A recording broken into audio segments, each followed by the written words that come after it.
बिस्मिल्लाहिर्रहमानिर्रहीम। अस्सलाम वालेकुम। तमाम खूबियां दा, बड़ाइयां दा, बुजुर्गी दा, बरतरी दा मालिक ओ मेरे रब दी जात है कि जिस सानू पैदा किया, इंसान बनाया ते मुड़ साडे विच अकल दिता ते शऊर दिता।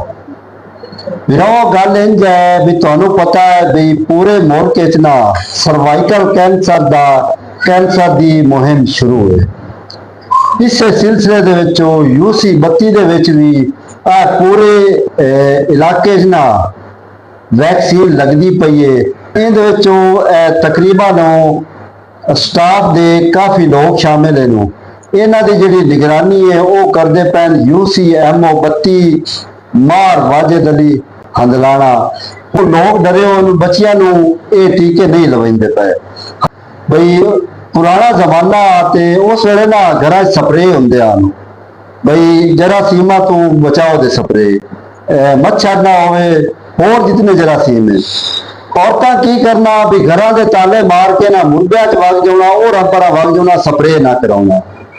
हुण जदीद दौर है, जदीद जमाना है ते हुण भी लोग उवें ही हैं।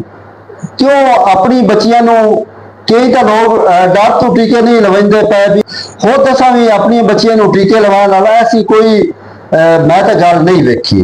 मजीद पुछ दिया UCMO मार वाजिद अली हंदलाना तो भाई ओ क्या ने जी दस्या जी। बिस्मिल्लाहिर्रहमानिर्रहीम जी। ये हमारी कंपेन का आज 5वां दिन है जो UC 32 में हो रही है कंपेन HPV और ये कैंसर के खिलाफ है।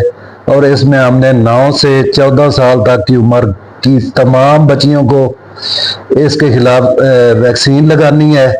और कुछ जगह पे हर्डल आए हैं, कुछ गांव में, कुछ स्कूलों में कि उन्होंने कहा है कि ये वैक्सीन ठीक नहीं है, लेकिन ये वैक्सीन बहुत अच्छी वैक्सीन है कैंसर के खिलाफ। और ये इससे पहले तकरीबन 2006 से शुरू है और सारे यूरोपियन ममालिक में ये वैक्सीन लगी है। और अब हमारी बारी आई है और हम भी यही काम कर रहे हैं महकमा सेहत की तरफ से। और अल्लाह पाक रहमत करे, अल्लाह खैर करे। इंशाअल्लाह हम अपना टारगेट भी अचीव करेंगे और अपनी तमाम बच्चियों को ये सर्वाइकल कैंसर की वैक्सीन ज़रूर लगवाएंगे और इंशाअल्लाह मेहनत करेंगे। इसका कोई डर नहीं, कोई मसला नहीं। ये WHO, यूनिसेफ और गवर्नमेंट ऑफ पाकिस्तान की तरफ से है और ये बिल्कुल सेफ है, इसका कोई साइड इफेक्ट नहीं। और ये 9 से 14 साल तक की उम्र की बच्चियों को लगनी है और इसका बहुत ज्यादा फायदा है। इससे हमारी बच्चियां महफूज रहेंगी। फिराओ जिवें कि तुसा मार वाजिद अली हंदलाना जेडे कि UCMO 32 है ये ते इन्हां दी पूरी जिहड़ी टीम है ना वो बड़ी मेहनती है। लोगों के घर जाते नो उथों बाला नू लै आउंदे नो ते आखदे भी जिहड़ी वैक्सीन है ना तुसी लाजमी लवाओ। जेडे बच्चे स्कूल लभ जाते नो उन्होंने तो लवाइंदे पे ना मोड़ इन्हां दे जिहड़े हैल्थ वर्कर है नो वो घर जाते पे डोर टू डोर जाते पैन ते मार्किंग भी करते ते वैक्सीन भी आने लवाओ। अज का जिहड़ा टारगेट है वो ना मेरे ख्याल अचीव कर लिया। बाकी ये अल्लाह ताला तो दुआ कर दिया है भी सब तो पहले तो साडा मुल्क है तो असी हैं, जे मुल्क नहीं तो असी नहीं।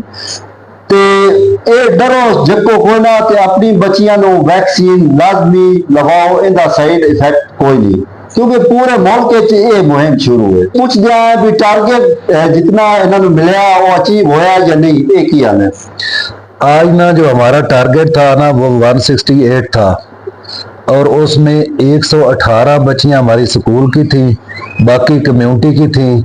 और वो हम ये जो काम कर रहे हैं ना ये CO साहब की ज़ेरे निगरानी, DOI साहब की ज़ेरे निगरानी और अपने DDHO साहब की ज़ेरे निगरानी कर रहे हैं और गवर्नमेंट ऑफ पाकिस्तान की तरफ से कर रहे हैं।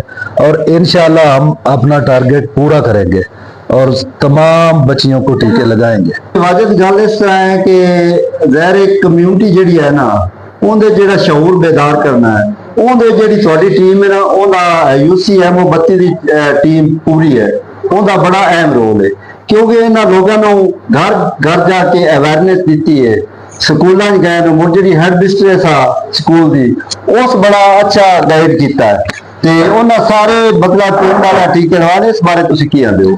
जी जो हमारी टीम है ना हेल्थ की, उसमें हमारी न्यूट्रिशन सुपरवाइजर है, हमारी LHS है, हमारी LAWs है, और मेरा दूसरा स्टाफ है, असिस्टेंट है, इंजेक्टर है, सोशल मोबिलाइजर है, और जो खास कर इस स्कूल की हेड मिस्ट्रेस और यहाँ की टीचर, फीमेल टीचर, उन्होंने बहुत ज़्यादा तामुन किया है और बहुत अच्छा काम करवाया और हमने अपना टारगेट अचीव कर लिया। ਸਾਡਾ ਟਾਰਗੇਟ ਨਾ ਮੁਕੰਮਲ ਹੋ ਗਿਆ ਅਲਹਮਦੁਲਿਲਾ ਇਹਨਾਂ ਲੋਕਾਂ ਦੇ ਤਾਵਨ ਨਾਲ।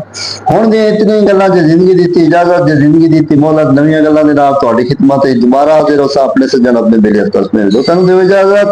ਅੱਲਾ ਬੇਲੀ।